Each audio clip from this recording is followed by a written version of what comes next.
All right, welcome into another Ice Time Hockey Southwest Sunday Special. If you've been near a goal anywhere or been on a hockey rink anywhere in the world, you probably know my next best. I call him the hockey guru, goaltending guru, Hiroki Wakabayashi. Hiroki, welcome back to the desert, first of all. Thank you very much. So tell me a little bit about some of the places you've been with your hockey camps and what's been going on for the last 12 months.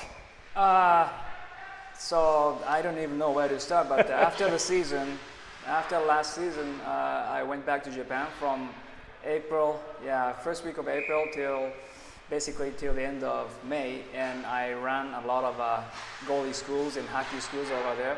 So I was there for 7 weeks, and I had like 8 hockey clinics / camps, so that was a lot. And you work primarily with the goaltending, but I know you also spend a lot of time with Boris Dorozhenko as well, right? Yes, this is the second year Boris coming back to Japan, and this year we expanded his class to, the first year there was only 1 class, but now we have 2 classes in Japan, and people obviously love it. So yeah, it's been very popular in Japan. So you travel from Japan, you come back to the U.S., or did you go somewhere beyond the U.S. from that point? So after that, I came back to Arizona and spent 4 weeks with Boris camp. Then right at the end of the camp, I went to Czech Republic. It's a city called Beroun, it's just around Prague, and I worked with legendary goalie coach François Ler for his annual goalie camp there. Then I came back to US, and what did I do? Went to Fargo, North Dakota, right, for my goalie camp, and then right after that I flew to Stockton, California. Right. And ran a hockey camp there. It's like a combined camp, so I did the skater part and goalie camp as well. Then what else? Then I went back to Japan for another week. Right. Then came back to US and fly to Minnesota to work with Boris again for another 2 weeks, and just get back and started working with the Junior Sun Devils.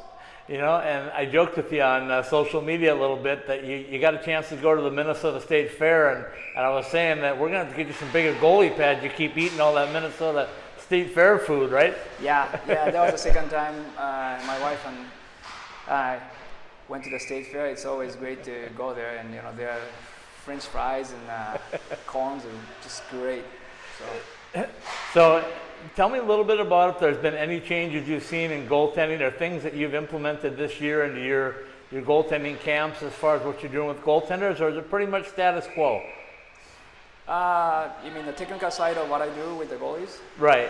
Yeah, well, it stays the same, like similar, but last year I tried to have my big project, like taking the stats from like 4,000 NHL goals. Okay. Yeah, so I try to go, pretty much like every single goal scored in NHL, but in the middle of the season I realized that it's not possible, so I cut down in half, but still 4,000 makes sense statistically, so I did that. So yeah, I try to use those kind of stats that I analyze.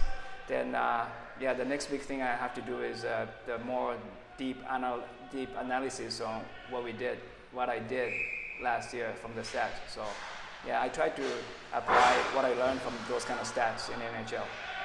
I know you work with a variety of goaltenders and a variety of ages, but was there anybody that stood out to you, caught your eye this year that you think, hey, this guy's got a chance to be really good, or were there several that you found like that? I've seen few. Yeah, I've seen few throughout the camps in Japan and the US. Yeah, I don't want to, mention their name and stuff like that because, I don't want to, right, spread the rumor and stuff. But yeah, I see some really good talents. So when you travel the world like that, especially in Japan, is there a chance you're going to see some Japanese players coming over here to the U.S. and playing in the future, whether it be NCAA college or hopefully getting drafted at some point? I think it could happen, yeah. As a matter of fact, there are more Japanese kids coming out from Japan than coming to the camp, or even like hockey academies in North America. Compared from last decade, I think we have so many more Japanese kids coming out. So I think it's just a matter of time to see some of them, highly drafted to good junior league or hopefully in, you know, bigger league like NHL in the future. Hiroki, let's take a quick break. We'll come back and we'll talk a little bit about those stats that you accumulated and some of the things that you did during those camps, okay? Yep.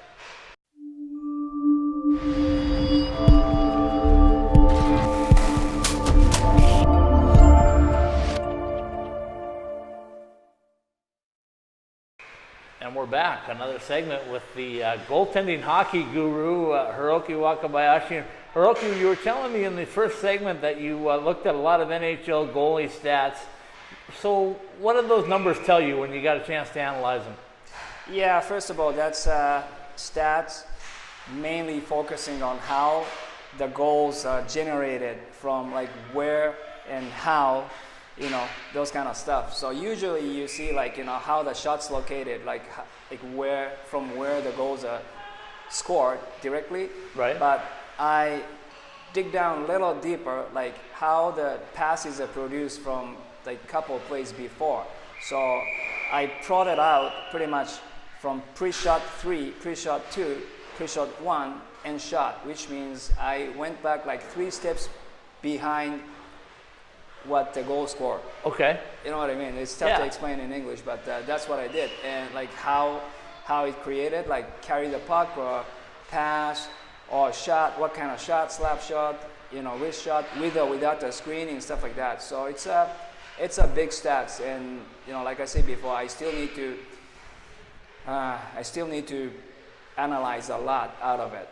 But one of the very interesting thing I found out is the screenshots. So yeah, screen goal is very, very popular nowadays in, like, any kind of high-end leagues.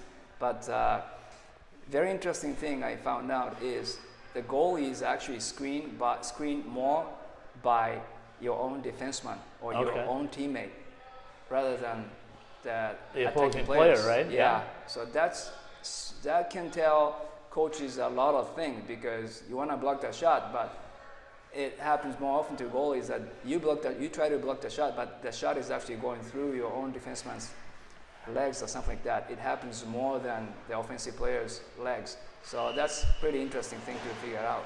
You know, I know when I used to coach youth hockey at the Pee Wee level and the squirt level, we used to tell the kids that to play their position, not have 6 goaltenders, right? You had 1 goaltender on the ice, and it seemed like every kid, as soon as the puck got in the zone, they wanted to get in front of the goaltender and help him. Is that kind of what you're talking about? There's so much work from the defenseman to try to block the shot that they're actually screening their own goaltender? Yeah, it is. Yes, I'm always joking, like, you know, every team has one defenseman who's better than the goalie to, you know, be in front of the shot. Right. And which is, you know, good to block the shot, but at the same time, it's going to block the goalie's vision, you know, if they don't know how to block the shot or they don't know how to angle toward the shot properly. So that is a problem, and, you know, of course you want them to block the shot as well, but, you know, how to do it without blocking the goalie's vision. So it's a very, very delicate thing, but I think top league coaches kind of figure it out already. So yeah.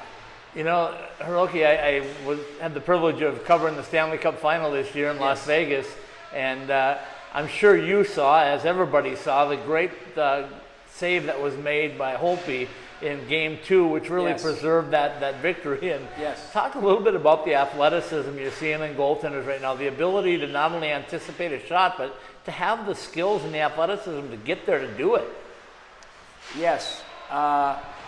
Every time, like recently, every time I see like newer talents of goalies, you know, let's say like 12 years old kids who's looking really good in the net, and every time I see those kind of kids, I ask them, like, when did you start playing goal? The answer is always similar, like a couple years ago. Right. Before that, I was skating out. Okay. Or like I was playing another sports or something like that. So first you have to become really good athletes. So that's what I believe nowadays, because training the goalies, especially for the skating part, you can look like really professional when you're just doing T-push and shuffle for a couple years. But if you just, you know, if that's what you do for whole life, the other part of athleticism is kind of going down, because your movements are limited to only certain, you know, only certain skating skills. So I always recommend the kids to play some other sports, or even taking longer time to decide whether you're going to be full-time goalies or not. So to me, being full-time goalie when you're like 6 years old is not good. Right. It is not a good idea. Even if your kids are really liking to become a goalie, I think you better give him a little more skating skills. And skating skills, it's better not to wear the goalie gear.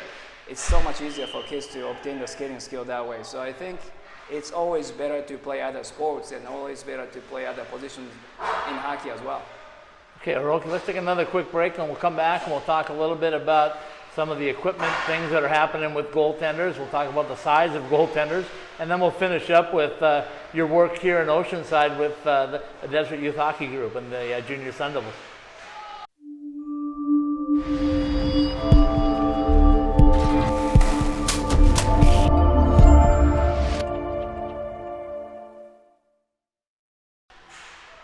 We're back again for a final segment here on the Sunday Special with the hockey goaltending guru, I like to call him. Hiroki Wakabayashi is back with me. And Hiroki, we left talking a little bit about the play of goaltenders, and a couple of things that I know are kind of trends. You and I talked about it off camera, but A, the size of goaltenders, and B, now we're talking about goalie equipment again. It continues to get lighter, it continues to get bigger, and now the NHL especially is trying to control the size of pads. But let's talk about the player himself right now. What do you think about a 6'6" goaltender versus a 6-foot goaltender?